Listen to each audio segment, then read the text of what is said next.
Buenas noches con todos. Muchas gracias por acompañarnos en este quinto día del Congreso Internacional de Traumatología y Ortopedia.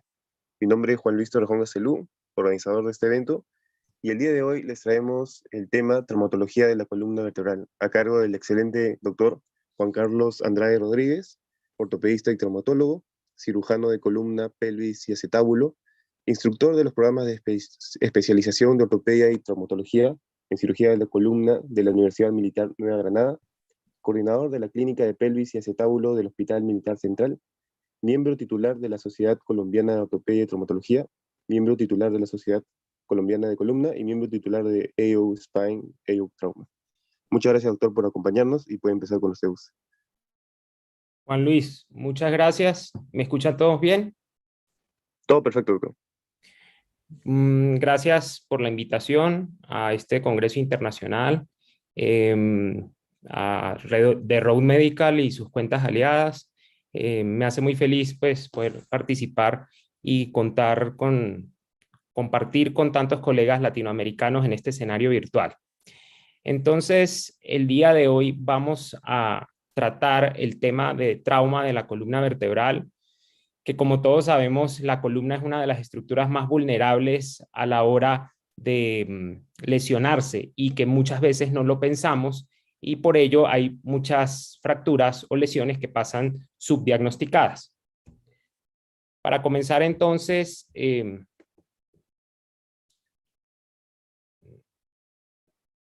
les traigo la definición de lo que es el trauma raquimedular. El título de la conferencia es Trauma de columna vertebral. Sin embargo, quise traer este concepto de trauma raquimedular porque me parece que abarca mucho mejor lo que es las lesiones en la columna vertebral y en la médula espinal y las raíces nerviosas. Entonces, como está descrito en la diapositiva, comprende lesiones que afectan estructuras osteoligamentarias, cartilaginosas, musculares, vasculares, meningias, radiculares y la médula espinal que se aloja en la columna vertebral. Entonces, entendiendo esto, no es solo la estructura ósea o de soporte que es la columna vertebral, sino también lo que se aloja en ella. Desde el punto de vista epidemiológico, entendemos que el trauma raquimedular se presenta con mayor frecuencia en pacientes hombres o del sexo masculino menores de 30 años y las causas son muy variadas. Entonces encontramos que lo más frecuente es accidentes en motocicleta, seguido por violencia física, caídas de altura determinada, que generalmente son de varios metros de altura, y actividades deportivas. Pero ¿en qué zona es más frecuente que se lesione la columna vertebral? Aquí lo vemos claramente y en un 55% de los casos lo más común es que haya lesión en la unión toracolumbar. La unión toracolumbar es la zona comprendida entre la 12ª vértebra torácica y la segunda lumbar, es decir, T12, L1 y L2. Y es esta región la que más se lesiona porque es la zona más móvil de la columna vertebral. Después de la unión toracolumbar encontramos la columna torácica, que corresponde a la zona de la espalda, como todos sabemos, y posteriormente y con igual porcentaje la columna cervical y lumbosacra. Por supuesto, siendo más graves las lesiones de la columna cervical, porque allí se encuentra la médula espinal y ya en la región lumbosacra, recuerden que el cono medular llega hasta L1, L2 y de allí vienen las raíces nerviosas que descienden a los miembros inferiores y es por ello que un trauma a este nivel pues no tendría tanta gravedad como si lo fuera a nivel de la columna cervical.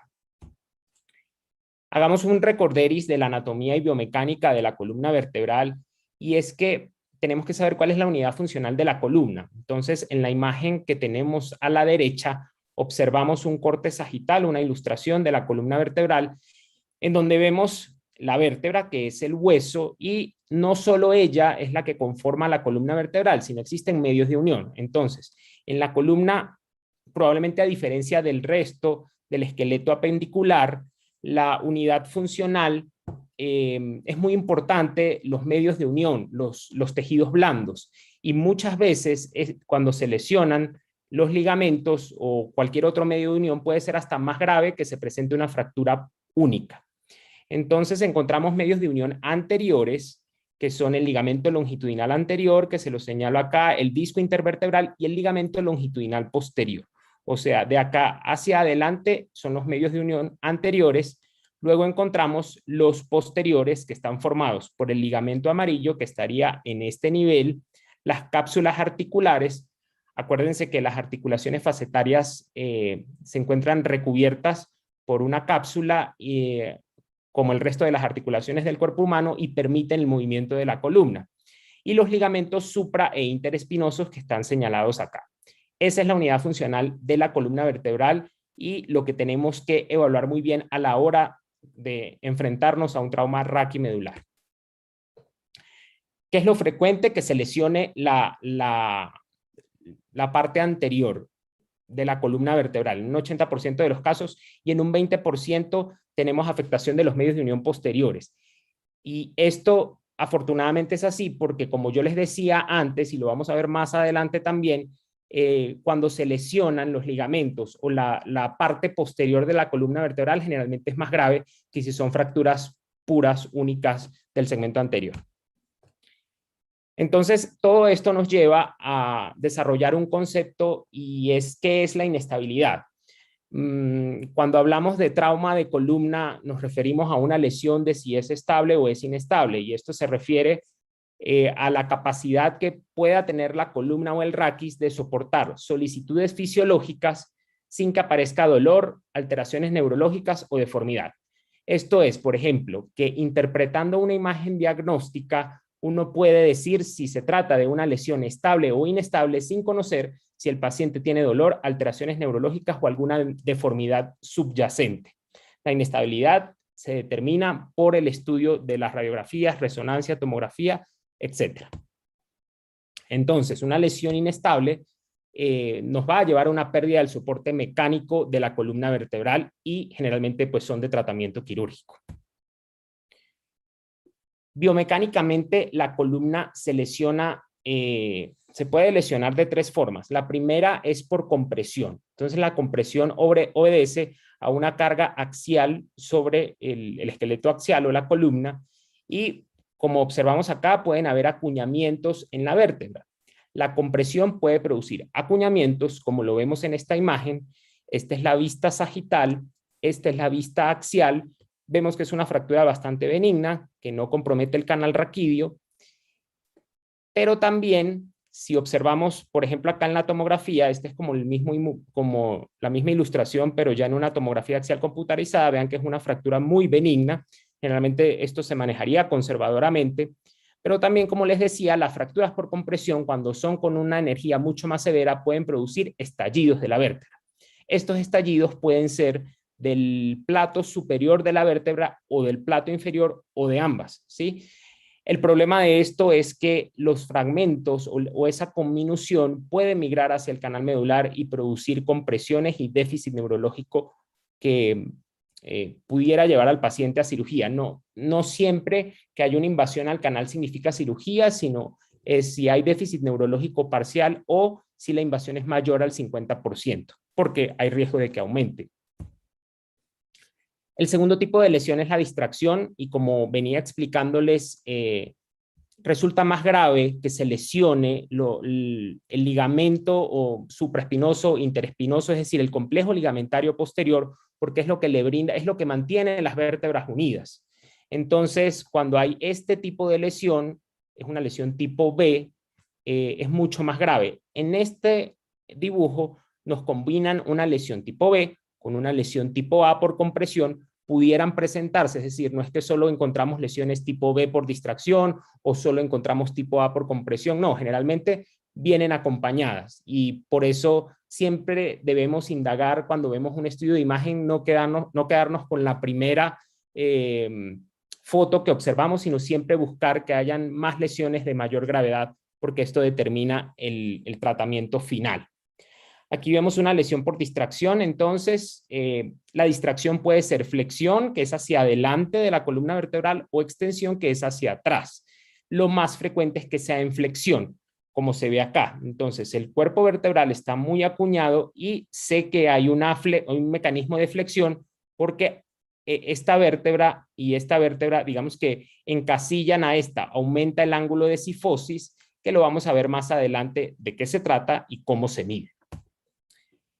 El tercer y último tipo de lesión es el más desastroso y corresponde a la rotación-traslación de la columna vertebral. Son las luxaciones o luxofracturas de la columna. Entonces, el diagnóstico es muy claro. Hay una pérdida que es muy evidente de la alineación de la columna vertebral, tanto en la vista sagital como en la vista de frente o coronal, y estos pacientes generalmente tienen un muy mal pronóstico porque tienen afectación neurológica importante e incluso muchos de ellos tienen una sección medular.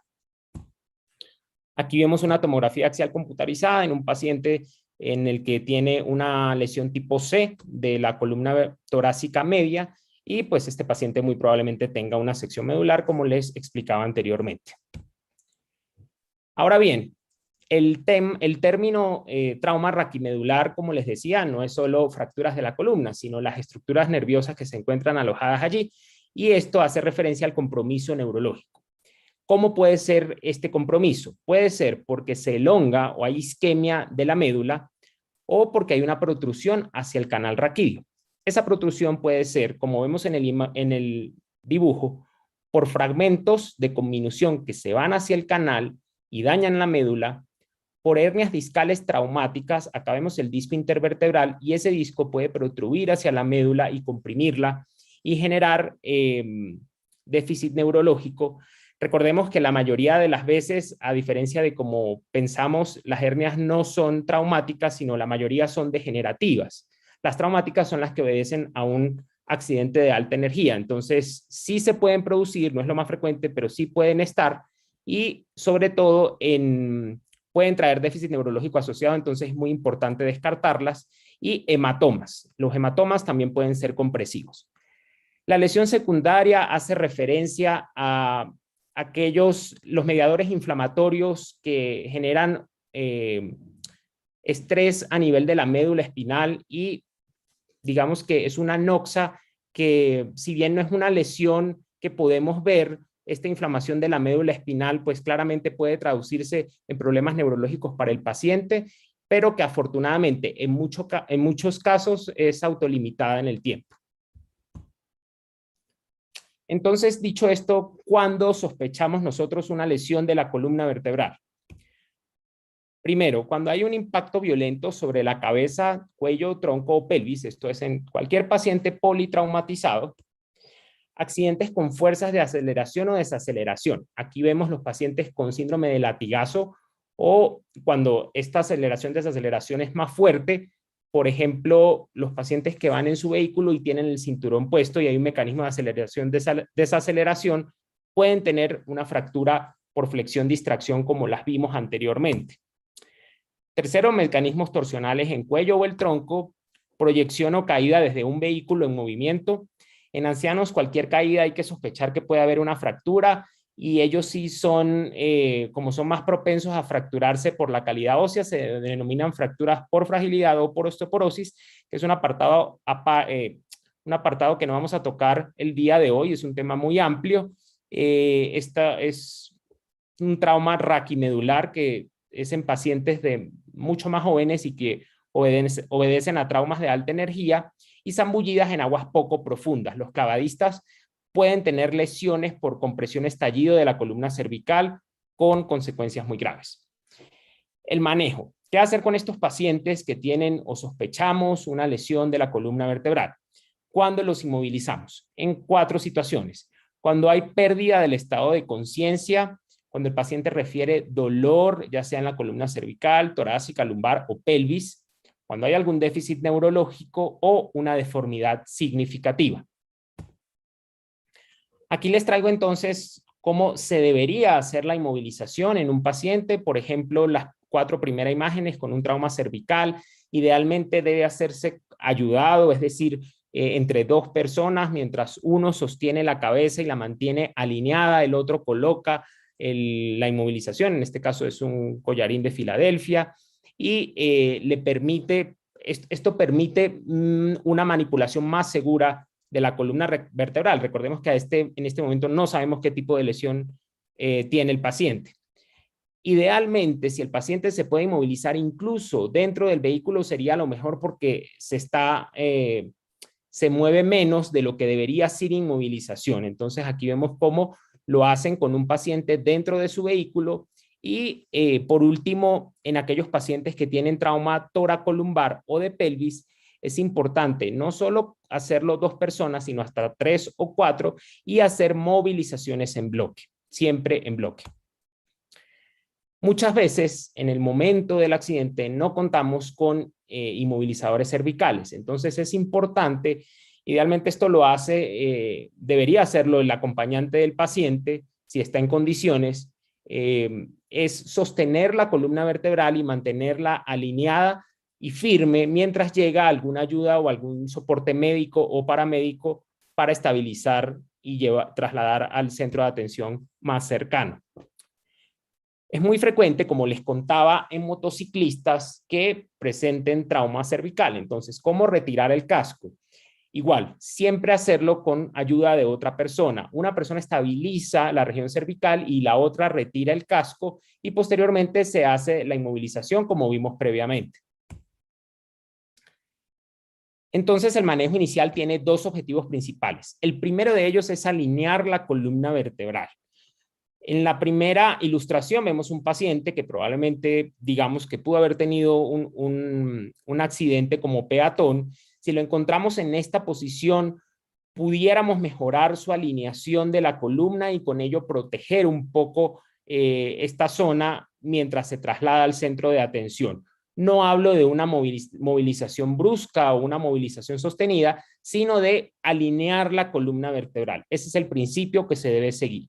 Y posteriormente, como les mostraba en la fotografía, hay que hacer movilización en bloque hasta que no se tenga un diagnóstico de la fractura de la columna y pues ya una vez tengamos caracterizada la lesión, pues es más fácil saber qué hacer y qué no hacer. Pero esto es para el manejo inicial. Entonces, luego en la valoración secundaria, acá les traigo un cuadro que resume en qué situaciones se pueden presentar fracturas de columna y qué tipo de fracturas. Por ejemplo, si es un paciente que tiene un trauma en la unión craneocervical, muy probablemente ese paciente va a tener una lesión encefálica asociada al sistema nervioso central o puede estar en coma. En los pacientes que tienen estallidos de la columna cervical, va a haber incluso compresión craneana, o sea, trauma craneano por compresión, o son aquellos, sospechamos de una vez si es un paciente clavadista o que estaba en una piscina, se lanzó y el golpe fue craneocervical, que pueda tener una fractura por estallido, no solo de la columna cervical, sino de la unión craneocervical. El síndrome de latigazo o subluxación cervical, que se produce por aceleración súbita de un auto, que ya hablamos de esto. El trauma de la unión cervicotorácica o de la cintura escapular generalmente se asocia también a lesión del plexo braquial. Los acuñamientos de la columna torácica o lumbar pueden producirse por flexión pura del tronco. Y tenemos estas últimas 4 situaciones en las que si hay un estallido en la unión toracolumbar puede ser por caída de altura y generalmente estos pacientes presentan fractura bilateral de calcáneo. Cuando llega un paciente que cae de una altura significativa, es importante estudiar las articulaciones que hacen carga, esto es las rodillas, la pelvis y también la columna toracolumbar, porque no solo, es decir, puede tener fractura de calcáneo asociada a otro tipo de lesiones, en este caso fracturas por estallidos de la columna toracolumbar. La flexión-distracción se produce por desaceleración súbita y puede acompañarse de trauma abdominal cerrado con lesión visceral. La luxofractura torácica o lumbar, como les dije, las luxofracturas son las lesiones tipo C, que son las más graves y son lesiones de muy alta energía y es un paciente muy comprometido tanto neurológica como sistémicamente. Y por último, la disociación lumbopélvica, que es esos traumas, vamos a verlo un poco más adelante, son aquellas situaciones en las que se separa la columna de la pelvis, por eso se llama disociación, y es por un trauma de alta energía en la región lumbosacra. Es muy importante entonces hacer un examen neurológico de este paciente y un examen neurológico muy acucioso porque esto va a determinar el estado actual del paciente y debe repetirse más o menos cada 6 a 12 horas para ver si esto se mantiene, porque el paciente puede presentar deterioro y en algunas ocasiones pudiera presentar mejoría. Entonces, las horas iniciales son cruciales. Hay que valorar escala de coma de Glasgow, motricidad y sensibilidad, reflejos y tacto rectal. Un examen neurológico adecuado nos permite saber la severidad del daño, el nivel de la lesión y conocer el pronóstico de la lesión. Lo que se usa comúnmente, lo utilizamos en nuestro hospital, es lo que es difundido internacionalmente, muy probablemente ustedes también lo usen, es la escala de Asia o este formato en el que se diligencian las funciones motoras y sensitivas que tiene esa persona y digamos que es un formulario muy completo en donde se recoge toda la información correspondiente y se puede llegar a una conclusión acerca de si existe un déficit completo, una lesión completa o incompleta y pues qué tan incompleta es. Acá pues para recordarles que es importante conocer cuáles son los miotomas y los dermatomas para hacer un examen neurológico completo, los cervicales y los lumbares sobre todo. Los de la columna torácica pues digamos que las raíces nerviosas a ese nivel no generan movimiento, entonces no tienen una importancia tan significativa como los miotomas cervicales o lumbosacros. Igual los dermatomas, acá está, es importante para conocer el nivel sensitivo y el nivel motor que tiene un paciente después de que sufre un accidente y una lesión o trauma raquimedular. Entonces, una vez hecho esto, debemos preguntarnos, ¿el paciente tiene una lesión completa o incompleta? Y entonces lo clasificamos en la escala de discapacidad de Asia, que es ampliamente conocida, en donde sabemos que va desde la A hasta la E y la lesión completa es la A y la normal es la E. Un paciente que no tiene ningún tipo de déficit, ni motor ni sensitivo, pues estará en un Asia E. La lesión incompleta es muy importante, es decir, hablamos de B, C y D, porque estas son las que se intervienen quirúrgicamente, ¿sí? Un paciente que tiene una lesión completa generalmente tiene muy mal pronóstico, no es una urgencia intervenirlo porque la recuperación neurológica en general no es buena. Sin embargo, en los pacientes que tienen lesión incompleta sí pueden recuperar y es una urgencia quirúrgica intervenirlos cuanto antes. Existen también, como ustedes conocen, los síndromes neurológicos. Pueden haber pues, síndromes neurológicos o síndromes medulares que tienen unas características particulares que están explicadas acá en el cuadro. No me voy a detener mucho en esto.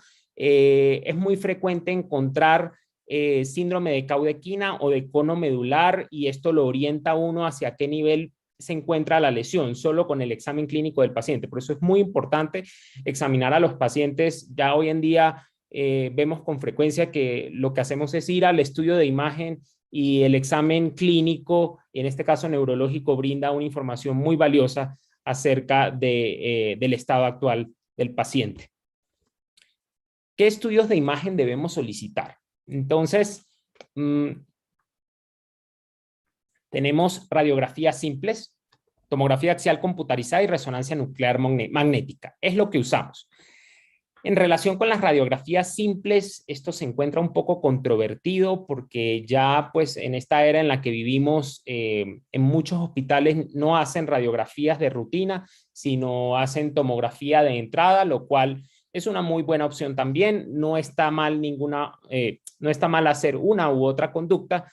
Sin embargo, pues si tienen disponibilidad de radiografías o en sus centros no existe la opción de tomografía directamente, pues hay que hacer las proyecciones radiológicas.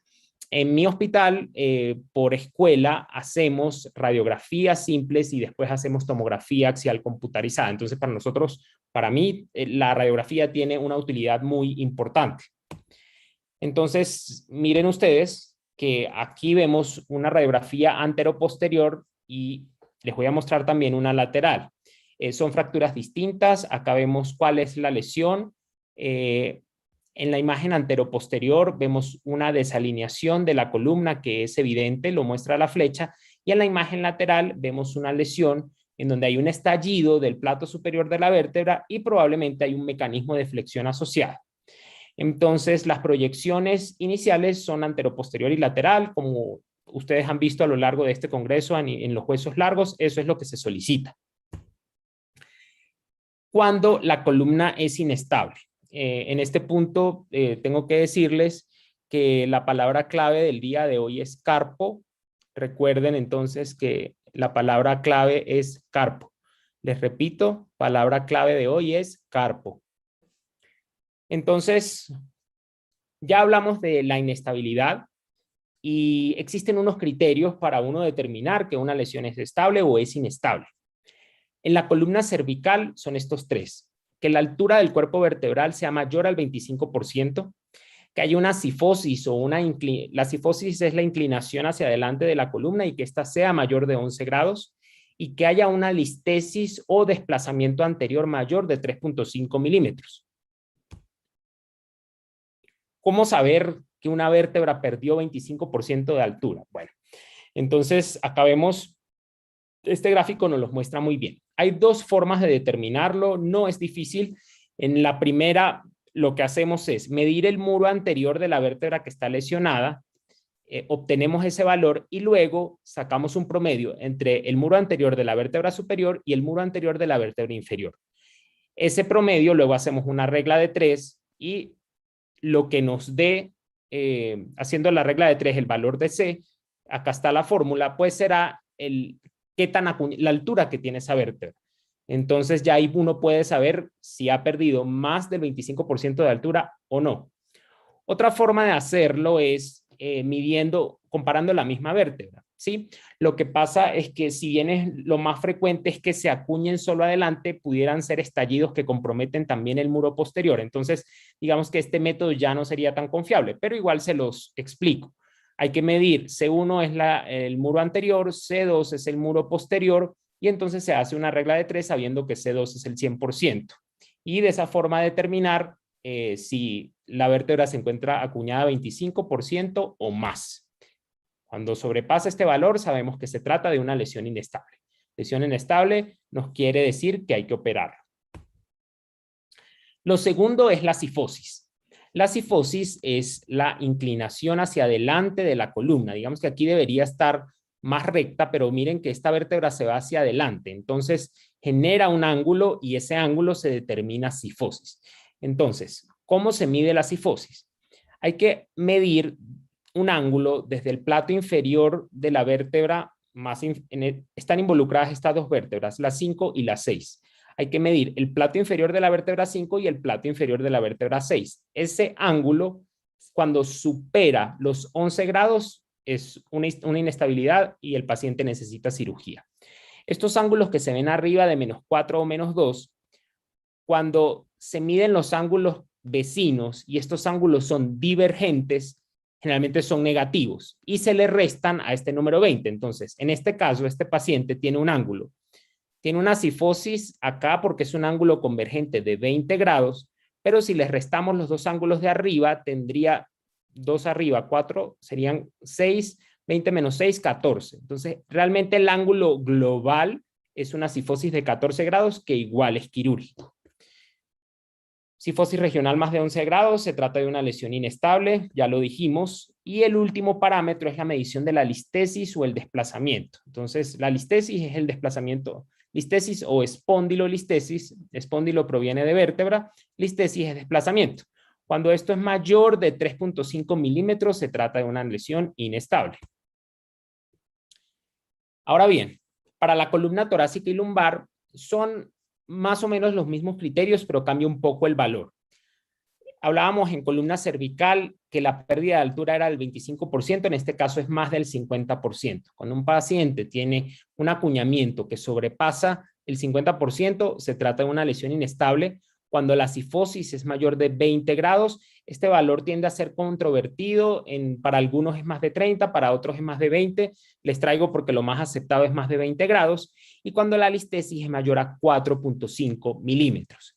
Se miden o se toman esos parámetros exactamente igual como lo hacíamos en la columna cervical, pero acá la cifosis sí se toma un poco distinto y es la única imagen que les traigo porque es la diferencia que encontramos.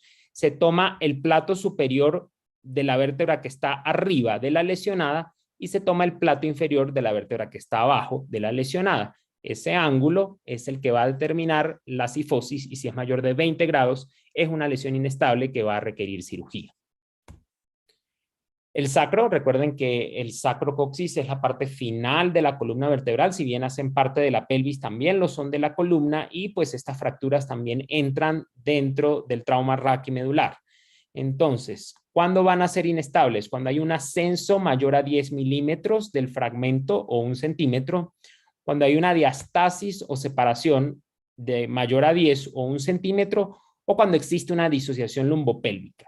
Vean ese trazo de fractura, que es un trazo en H, y cuando el sacro se fractura de esta manera, la columna queda separada de la pelvis, la columna lumbar en este caso. Entonces, hablamos de una disociación lumbopélvica y estas lesiones requieren tratamiento con cirugía.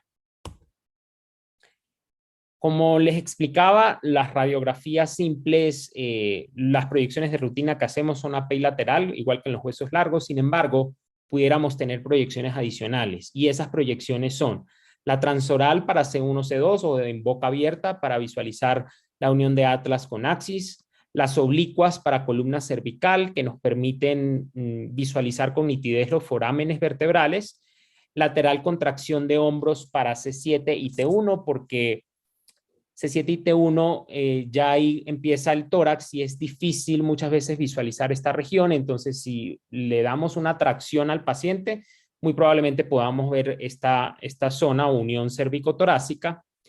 La posición de nadador, que quiere decir que el paciente está con un brazo elevado y el otro abajo para poder ver la columna torácica alta, porque como les digo, hay limitaciones técnicas en esta zona.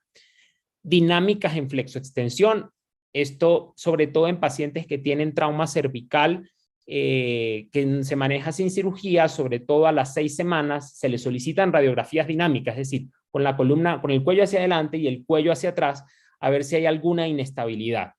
En eso consisten las proyecciones dinámicas y las inlet o de entrada y outlet o de salida del anillo pélvico para visualizar el sacro en su totalidad. En segundo lugar, tenemos la tomografía computarizada y como les decía, yo me valgo de las radiografías inicialmente para emitir un diagnóstico, sin embargo, la tomografía sería como la segunda opción, o no la segunda opción, sino complementaría las radiografías, o ya una vez que tengo un diagnóstico con la radiografía, pues voy a caracterizar mejor la lesión con la tomografía computarizada. Y estas son las situaciones en las que podemos solicitarla. Entonces, visualizar las zonas en donde la radiografía tiene limitaciones técnicas, como por ejemplo, ahorita que les mencionaba las proyecciones adicionales, hay muchas personas que esto es dispendioso realizarlas, entonces dicen, no, es mejor tomar una tomografía y perfecto, si tienen el recurso, claro que sí es una muy buena opción. Evaluar el muro posterior del cuerpo vertebral para ver la migración de los fragmentos hacia el canal medular. Para eso sí es muy útil la tomografía porque tenemos, ya les voy a mostrar la vista axial más adelante que muestra los fragmentos migrados hacia el canal medular. Y pues obviamente nos permite caracterizar mejor las fracturas, cuando hay conminuciones, etcétera. Esto quiere decir planeamiento quirúrgico. Un paciente que ya sabemos que lo vamos a operar, la tomografía es de mucha ayuda para planear la cirugía. Entonces aquí les muestro, esto es una imagen axial en una tomografía en donde este es el canal medular que debería ser triangular, sin embargo vemos que hay fragmentos migrados hacia el canal y esto es mayor al 50%. Este paciente debe tener un déficit neurológico instaurado y requiere tratamiento quirúrgico. Acá vemos una columna cervical con un trazo tipo split o en la vista coronal que compromete varios cuerpos vertebrales. Aquí hay una luxofractura. Miren cómo hay una diastasis importante de las apófisis espinosas. Cuando uno ve una tomografía o una radiografía para sospechar que hay lesión de los medios de unión posteriores, que yo les decía que era muy importante, va a haber una diastasis interespinosa. Cuando uno ve la diastasis, no hace falta ver los ligamentos, uno intuye o supone que están lesionados. Y pues claramente la tomografía ahora tiene esta modalidad de reconstrucción tridimensional que nos ofrece una vista mucho más completa de la columna y que pues también se usa ampliamente. En tercer lugar, encontramos entonces la resonancia nuclear magnética, que la solicito con mucha menos frecuencia, es decir, no todos los pacientes que ingresan a urgencias del hospital solicitamos radiografía, tomografía y resonancia. No, radiografías de entrada sí, muy seguramente van a requerir tomografía axial si vemos algún hallazgo o si hay alguna duda. Y resonancia nuclear magnética, ¿en qué casos? Cuando uno quiere diagnosticar o confirmar que haya lesiones de los medios de unión, ¿sí? Que haya compromiso ligamentario, para evaluar completamente las estructuras neurológicas, descartar que hayan invasión de partes blandas hacia el canal, esto es hernias de disco o hematomas, y estudiar, esto sí es muy importante, hay un porcentaje muy bajo de pacientes que pudieran tener un trauma en su columna vertebral, pero no tienen lesión estructural, es decir, la columna desde el punto de vista óseo está perfecta, pero tienen déficit neurológico completo. Entonces, estudios de imagen normal, pero hay déficit neurológico completo. ¿Qué pasa? Esos son los pacientes que se agrupan en el grupo CIWOPRA y ameritan hacerle una resonancia magnética. Aquí vemos entonces 3 ejemplos. El primero de ellos es una columna cervical en donde hay una luxofractura importante, hay una listesis, un desplazamiento hacia adelante y vean el compromiso medular. La médula está comprimida y hay signo de mielopatía. La mielopatía es cuando la médula se ve blanca y vean cómo cambia la intensidad del cordón medular. En esta segunda imagen, que es una resonancia nuclear magnética de la columna lumbar, vemos que hay un aplastamiento importante de la vértebra y hay una migración hacia el canal con un cierre prácticamente completo y con déficit neurológico instaurado. En los pacientes que tienen déficit neurológico, sí es mejor siempre solicitar la resonancia porque hay que conocer bien digamos que tener todos los estudios de imágenes disponibles para poderle ofrecer a ese paciente el mejor tratamiento. Y acá tenemos como en una vista axial, cómo se ve comprimido completamente el canal medular por este fragmento óseo que se encuentra en este nivel. Acá los vemos entonces señalados. Y finalmente el tratamiento. ¿Qué hacemos con estos pacientes que tienen trauma raquimedular? En primer lugar, y es un tema controvertido, la medicación. Dosis altas de esteroide en muchos centros hospitalarios se utilizan de entrada porque ayudan a desinflamar la médula y las estructuras nerviosas. Sin embargo, los estudios que se han hecho en los últimos años no apoyan esta teoría. Los beneficios clínicos son cuestionables, no se justifica su uso y pueden traer efectos secundarios como neumonía, afectación del sistema inmune, etcétera, y por ello no está avalado su uso. Entonces, en mi hospital no utilizamos los esteroides, el esteroide que se utiliza es metilprednisolona, pero nosotros no hacemos uso de ninguno de ellos. Nos apoyamos en la literatura y en el nivel de evidencia tipo 1 que soporta este hecho. En segundo lugar, tenemos el tratamiento conservador. Cuando un paciente se decide no operar, pues cuando no tiene una lesión inestable. Entonces ya sabemos cuándo determinar si es estable o no, y si ese paciente cursa con una lesión que es estable, ¿qué le vamos a ofrecer? Reposo, analgesia e inmovilización. Sí es muy importante inmovilizarlos porque esa fractura puede progresar. Es decir, si tenemos un acuñamiento que tiene el 20% en una medición inicial y no lo tratamos, no le ponemos una inmovilización, puede ser que eso evolucione y que una fractura de manejo conservador se vuelva quirúrgica. Igual que en el resto del esqueleto en los huesos largos. Si una fractura no se inmoviliza, se desplaza y se convierte en una fractura quirúrgica. Lo mismo pasa acá. Y siempre hay que hacer una rehabilitación integral, un manejo en conjunto con fisioterapia, terapia ocupacional, respiratoria en pacientes de edad, y muchos de estos pacientes requieren apoyo psicológico porque recuerden que muchos pueden tener síndromes medulares o afectación de la movilidad en extremidades inferiores o cuadros de paraplegia o paraparesia. Muy bien, ¿de qué se trata la inmovilización con ortesis? Es importante conocer bueno, ¿con qué lo voy a inmovilizar a ese paciente? Se prefiere en general en trauma raquimedular inmovilizaciones rígidas porque las inmovilizaciones blandas pues no brindan el soporte necesario. Entonces lo que utilizamos en columna cervical es el collar de Filadelfia, que es conocido ampliamente, el collar de Thomas, que es el cuello blando, perdón. En algunos casos más severos el halo chaqueta, que ya no se encuentra en uso, que se colocaba un halo o unos pines como si fuera un tutor en el cráneo, y eso se soportaba con una chaqueta que venía conectado todo, ¿sí? Entonces eso le daba la tracción al paciente y la alineación de la columna. Pero eso es algo, digamos, que ya casi no se utiliza porque es muy difícil de llevar el paciente. El paciente no se lo puede retirar ni siquiera para el baño, entonces es muy complicado. Y un aparato cervicotorácico, a esto me refiero con ortesis, por ejemplo, corsets del tórax que tengan extensión cervical. Entonces, cuando, digamos que me parece que esto es importante, sobre todo para ustedes saberlo, y bueno, el esguince cervical, ¿qué tanto tiempo debo inmovilizarlo?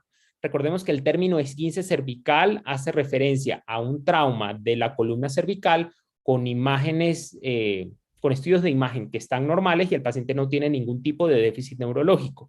O pueden haber subluxaciones que son muy pequeñitas, ¿sí? Se mueve un poquito la articulación de la vértebra y que no generan desplazamiento o listesis que sugieran inestabilidad. Un esguince cervical, el paciente se puede manejar con un collar de Thomas por 2 semanas, que es el cuello blando.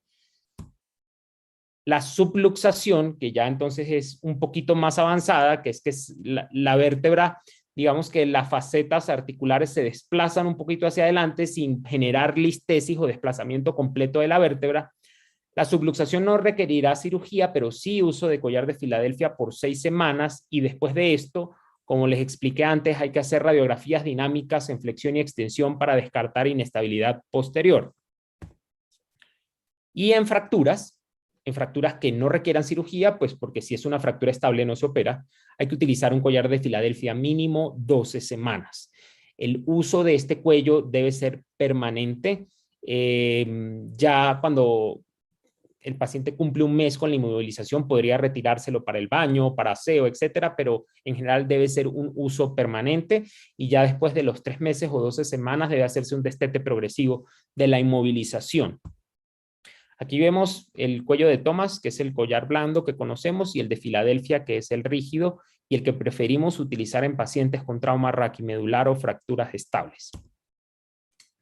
Muy bien, entonces la columna torácica y lumbosacra también se inmoviliza, y la inmovilización se hace con corsets. Cuando son fracturas de T1 a T5, se le ofrece al paciente una ortesis cervicotorácica, que se las voy a mostrar ahorita, que es un corset conectado con un collarín rígido. Las lesiones de T6 a L1 se utiliza un corsé bivalvo. Bivalvo es porque son 2 tapas o 2 valvas. TLSO es porque sus siglas en inglés, ortesis tóraco-lumbosacra. Las fracturas de L2 a L5 se manejarán con un corsé bivalvo, pero LSO, es decir, no tiene que ir hasta arriba, sino más abajo, que comprometa la columna lumbar. Y las fracturas de sacro no necesitan inmovilización. El reposo y la movilización progresiva, preferiblemente asistida por un fisioterapeuta, y la deambulación con soporte externo es lo que está indicado en estos pacientes después de que cumplan un periodo de reposo de acuerdo de la fractura. Esto sí depende del tipo y característica de la fractura. Aquí vemos entonces una ortesis cervicotorácica, le brinda soporte al tórax y viene conectado con un collar tipo Filadelfia. El corset LSO, que abarca la columna torácica y lumbar, y la ortesis rígida LSO, que es el mismo corset, pero más bajito, que solo compromete la columna lumbar para fracturas de L2 a L5.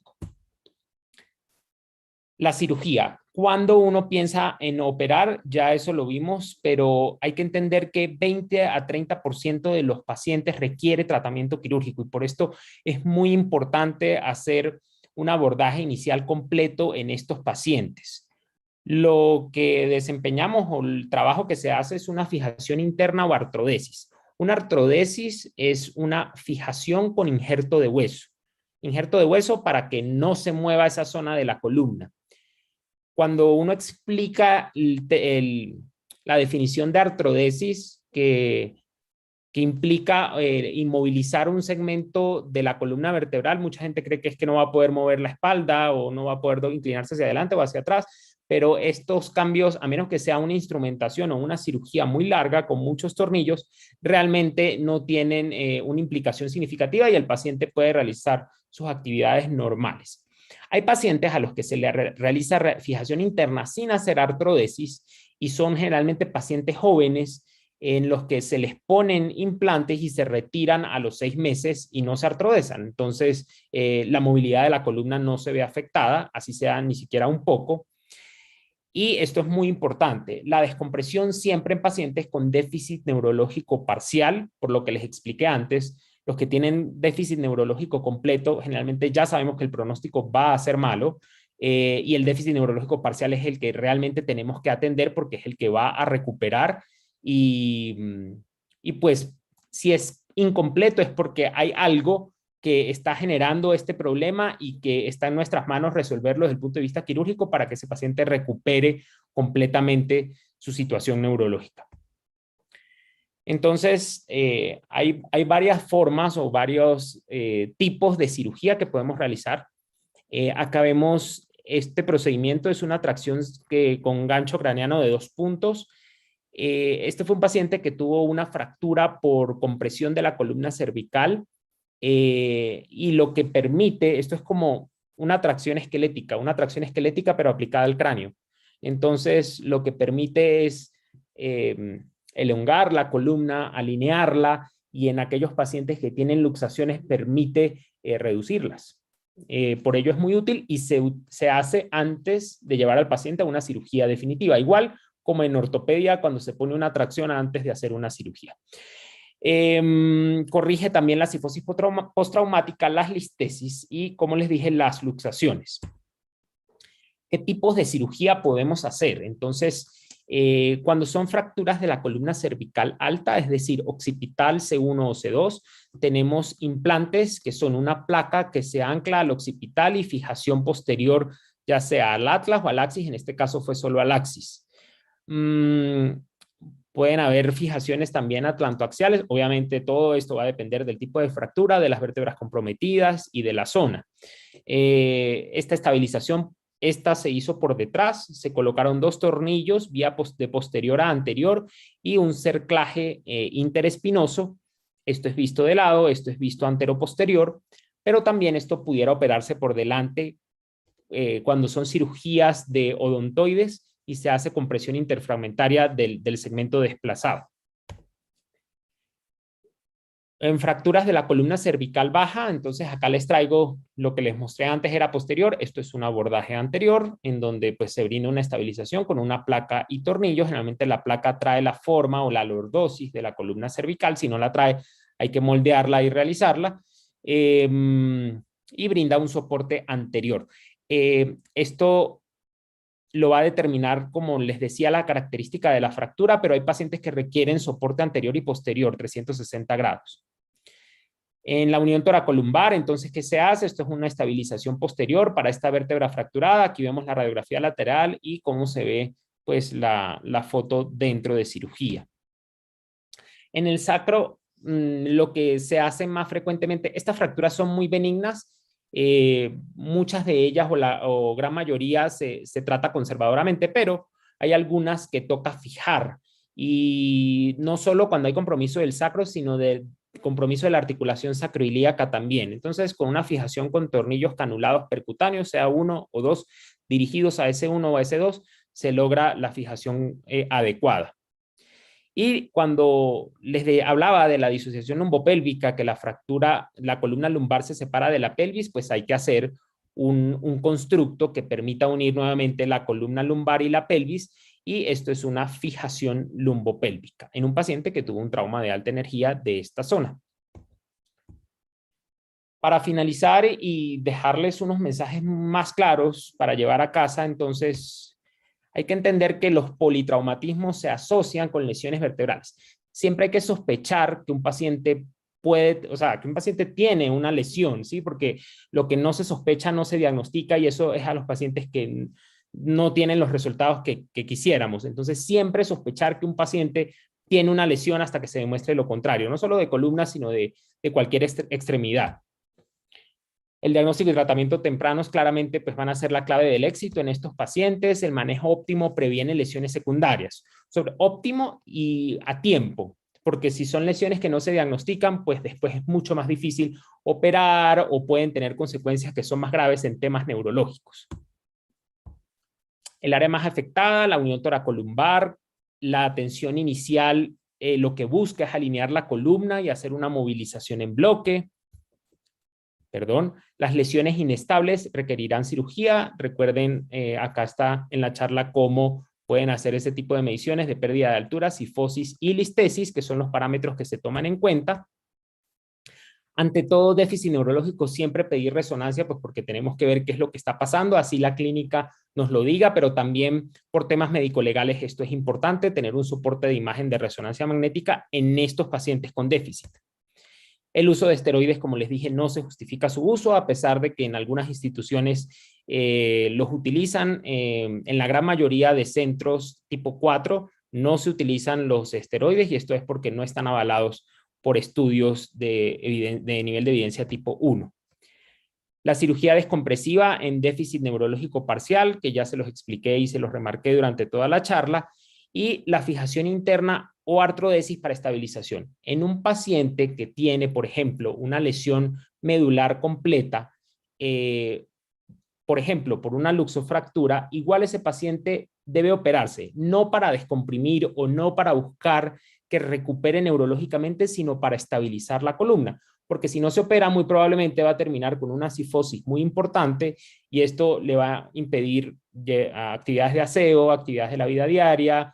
Entonces, siempre hay que estabilizar la columna en estos pacientes, más allá de buscar alguna recuperación neurológica si tienen déficit completo. Entonces, si nos encontramos en este escenario, la cirugía sí está indicada, pero más que para descomprimir, es para estabilizar y brindarle un soporte estructural a la columna.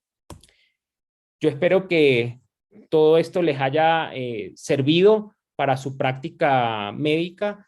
Es muy importante, intenté hacerlo bien sencillo para que tuvieran unas ideas básicas, claras y precisas para al momento de ponerlas en práctica, pues logren diagnosticar y tratar adecuadamente a estos pacientes. Si quieren conocer un poco más de la cirugía de columna o de temas de columna vertebral, no olviden seguirme en mis redes sociales y en mi canal de YouTube, y allí hay muchos videos y publicaciones relacionadas con este tema.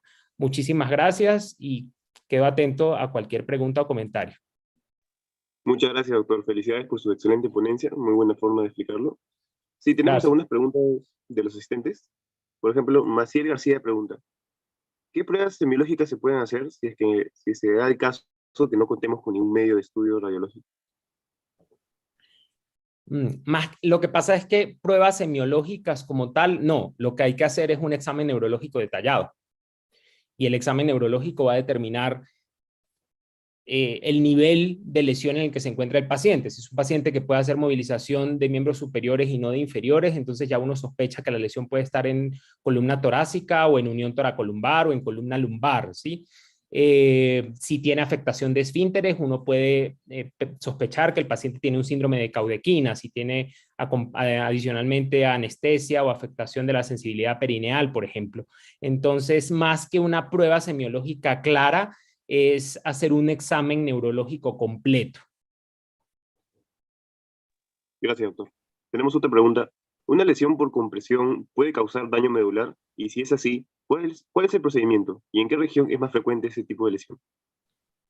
La lesión por compresión produce acuñamientos y produce estallidos. Los acuñamientos son los más benignos y que generalmente se tratan sin cirugía. La vértebra se aplasta un poquito. Pero cuando son estallidos, los estallidos son secundarios a trauma de alta energía, la vértebra se aplasta y hay conminución importante, que puede ser en un plato vertebral o en los dos, en el superior y en el inferior.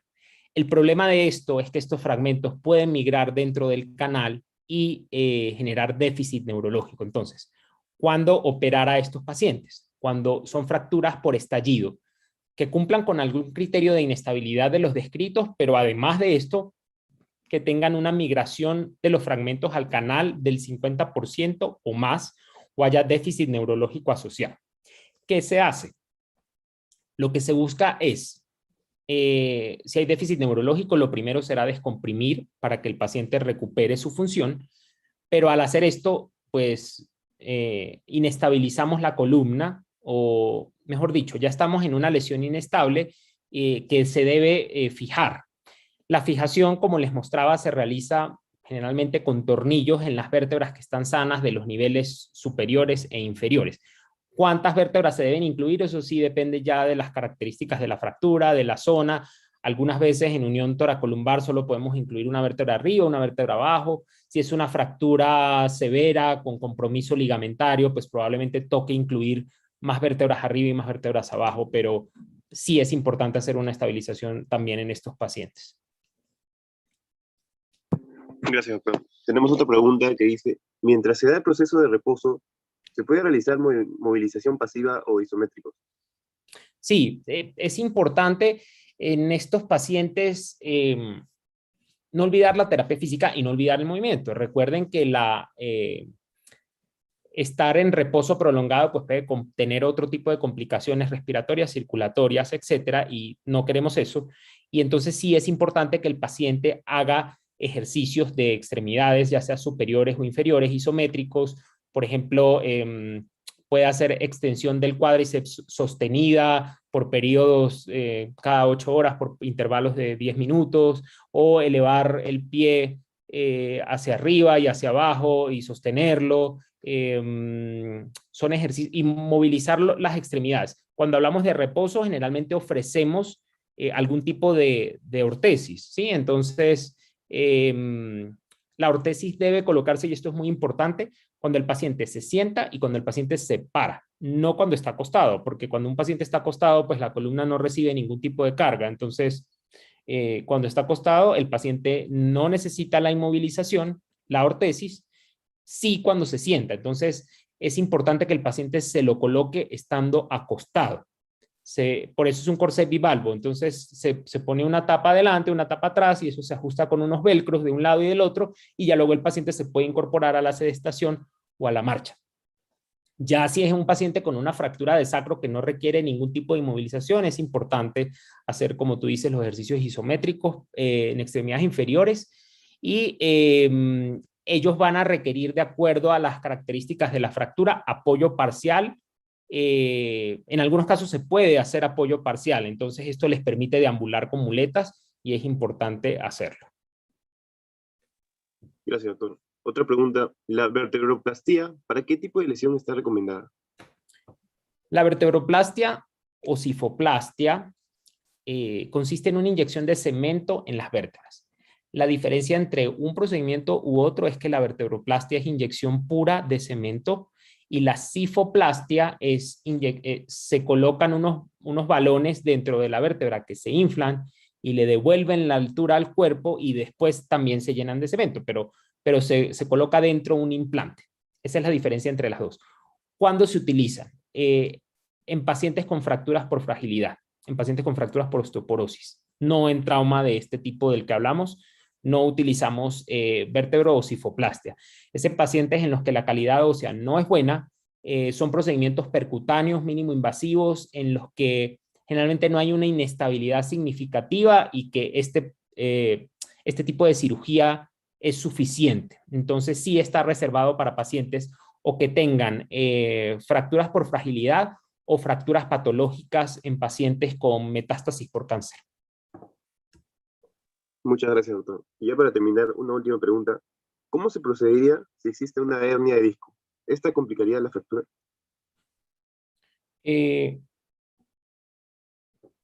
Pues no la complicaría. Es decir, sí, no. Ver una hernia de disco, el tema con las hernias de disco es delicado porque, a ver, todos vamos a tener, la columna se va a desgastar y va a formar hernias de disco a corto, a mediano o a largo plazo, ¿sí? Entonces, es importante entender este término. Ya cuando, por ello, la mayoría de las hernias discales son degenerativas, no traumáticas. Ya cuando es una hernia traumática, y una hernia traumática me refiero a un accidente de alta energía, es importante porque muy seguramente la hernia va a ser grande y va a producir un déficit neurológico significativo en el paciente. Entonces, cuando uno toma una resonancia y ve la hernia, pues entiende por qué el paciente tiene el déficit neurológico y si hay que entrar y quitar la hernia, ya sea por vía anterior o posterior, resecarla y proveer la estabilización necesaria a ese paciente. Muchas gracias, doctor. Eso sería todo. Nuevamente le Gracias a agradezco ustedes. que nos acompañe el día de hoy, una excelente ponencia y esperamos contar con usted en una próxima oportunidad. Claro que sí, para mí es un placer. Muchas gracias otra vez por invitarme y me encantó apoyarlos en esta iniciativa de este Congreso Internacional Latinoamericano y espero que haya muchas más ediciones de este tipo de eventos. Gracias de nuevo.